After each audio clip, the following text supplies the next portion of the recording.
Hello friends, नमस्कार, जय जगन्नाथ, जय माँ समली। स्वागत करछे आपण मानक मोर मिलिम ब्लॉग के। तो इटा थिला पोजितार आ गोटे क्लिप माने सब किछि नेके लॉन्ग वीडियो ने करे न सब माने मिनी ब्लॉग रे देवा लाई छोट छोट माने शॉर्ट्स माने कर दैछे।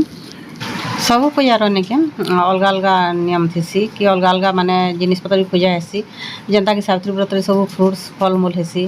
तो हेंता देती बहानो पूजा रे नेके सब पनी परिवा पूजा हेसी आसेरा सकालू घंटा तरकारी हेसी।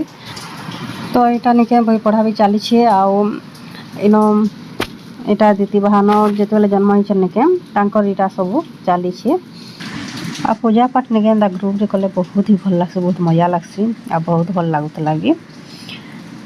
तो यहाँ था नेक्स्ट दिन वीडियो माने कि पोजितार बासी दिन आ बासी दिन बहुत ही माने काम पड़सी जेहेतु माने घाट तरकारी निके भोग हेसी आउ समस्त बंटा हेसी।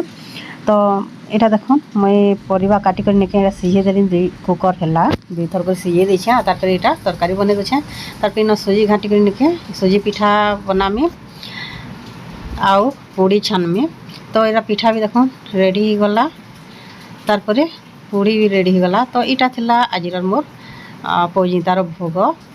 आपण मानक जदि वीडियो भल लागला तो कमेंट रे जणाबे। फिर मिलमा आ गोटे ब्लॉग रे।